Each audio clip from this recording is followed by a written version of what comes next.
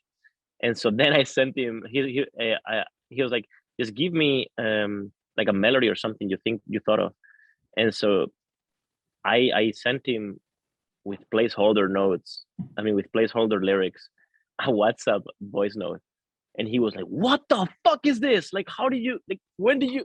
Like, it was like very unexpected for him, you know, Yeah. that I knew how to sing." It's like And you have a friend that you don't know can rap, and all of a sudden they drop some like, you know, amazing freestyle yeah, bars. You're like, exactly. And what? he was like, he was genuinely shocked, Yeah. and he's like, "Man, I work with I work with vocalists in power metal all the time. You don't understand. Like, this is insane." And I'm like, okay, you know, like, I mean, I was so happy to hear, but it was like very out of nowhere, you know. I was like, what the fuck? I never thought like I could actually like sing that well for epic metal, you know. Yeah. And so anyway, we got started, and I was like thinking, yeah, I'm gonna spend 2-3 grand on this, you know, a very small project just to have fun, you know, something that we don't even release, just for me. And then eventually I had like this vision. I was like, you know, we need a violin, man. And then we put in the violin, and I was like, actually we need a real violin. But and they put in, okay, I think we need more violins.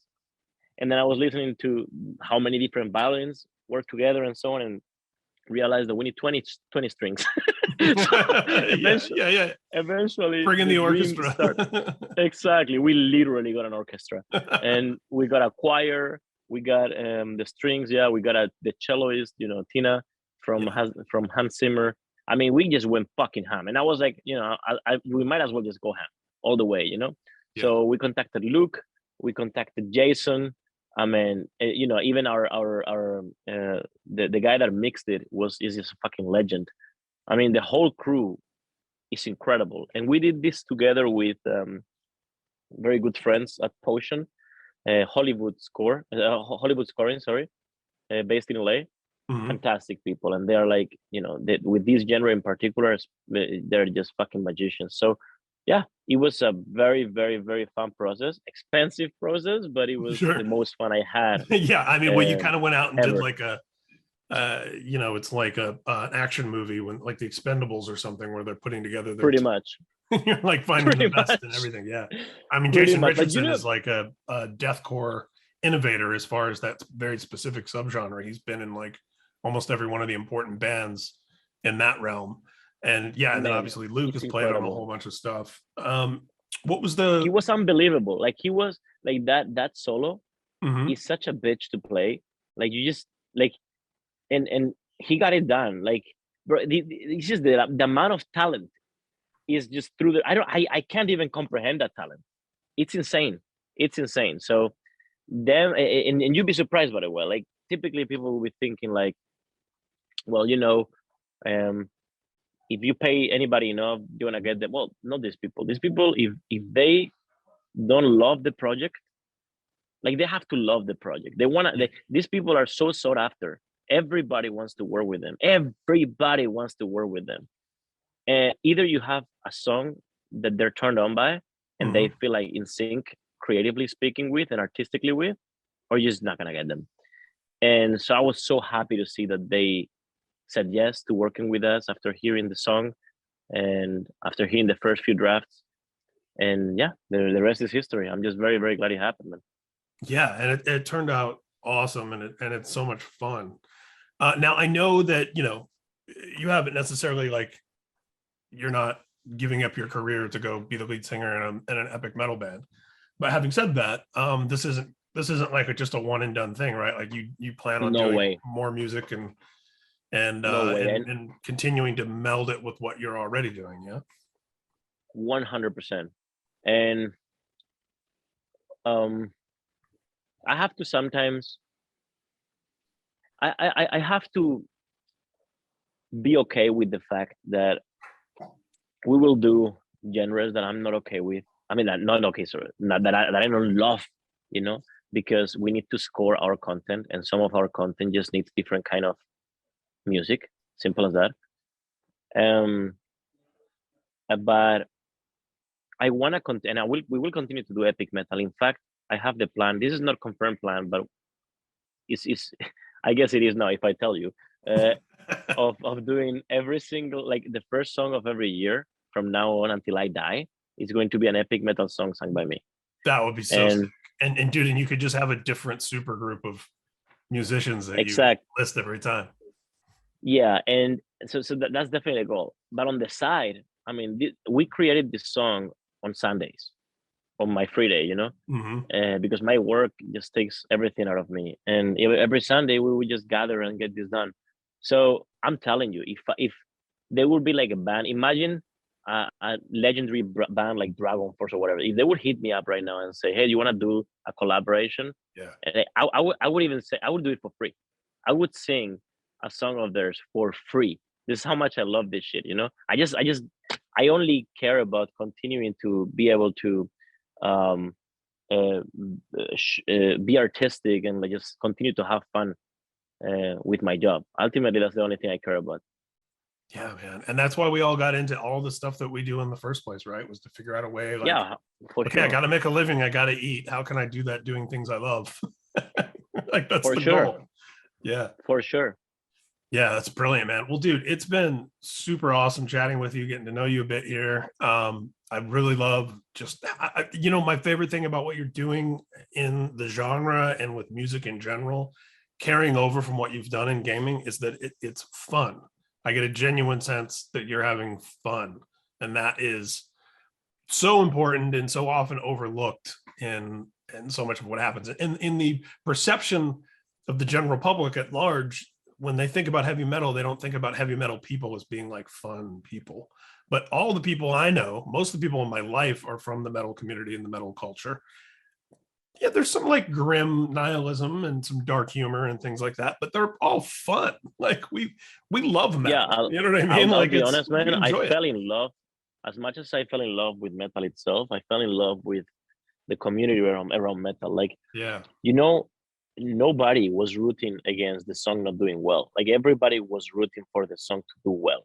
There's way less levels of there's a lot more camaraderie. There's way less levels of territorial behavior in general. Like Mhm. everybody wants everybody to succeed, Gatekeeping and and yeah. yeah, Nobody's like, you gatekeeping. I can't mean, come in here. Yeah. exactly. Yeah. People want epic metal to succeed, and I can see the support from the epic metal community. I mean, the power metal community. I keep saying epic metal. The support from the power metal community, um, because even though um, we are not a epic metal band, you can clearly see from listening to the song that we spend very, very good amount of time and effort and mind space in making this something remarkable. And I can see they respect it. And so Yeah. that's all I care about. That's all I'm interested in. That they see us as one more of the group, and they do see us as one more of the group. So my full respect goes to the metal community, and I fucking love. I really love spending time with this and talking with them and like learning from them about song structure, about how to make it feel fuller. I mean, I learned so much just by discussing with them, and everybody's just giving you tips for free. It's insane. Like it's just everybody's just so open to just tell you the keys of how to make that song a banger, and it is insane to me. I just don't see that anywhere else. Yeah, it's great, man. And that's such a positive and inspiring. And it's a good reminder for me, someone who's been in it for a while, to not get jaded and to remember how warm and welcoming our little culture really can be. It's For great, man. sure. It's what we celebrate. And It's what Knotfest you is know all what I about. realized? You know what I realized? I realized that every now and then, like it's almost like the mainstream, like just mainstream in general, will never dig deep into power metal. But however, every now and then, the right song from the right band comes out at the right time, Hmm. and everybody embraces it. Even like the mainstream, just community and people that don't necessarily listen to power metal. And I've seen that happen in the last few years a few times, and it just goes to show that the genre itself is actually really can be really appealing. And there is just a lot of wrong perception of what the genre entails, because every time there's this one song at the right time at the right place, it's almost like I mean, I don't know, even like it's not really power metal, but you see what happened with like Lordi or in the last Yeah. Eurovision, these Italian guys Yeah. winning, or like Yeah. there's like bands like Linkin Park before he died, obviously. I mean, Muse and stuff. They have these songs that are not at all marketable whatsoever, but everybody embraces Yeah, because it comes at a certain time, and System of a and Down, I Rage find Against that the interesting. Machine. Yeah, there's some. Yeah, where it's exactly. I just- find that interesting. I find that yeah, very, very interesting.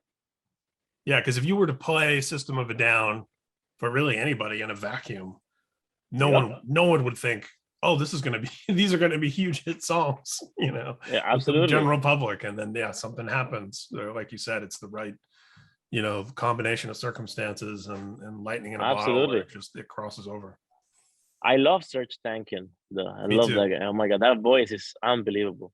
Yeah, Unbelievable. very talented, very soulful, very thoughtful, sweet guy too. So yeah, man. This is great. So if there's one thing I want people to take out of this is that, hey, you're an epic metal band. I'm happy to sing for free. We'll put out the call.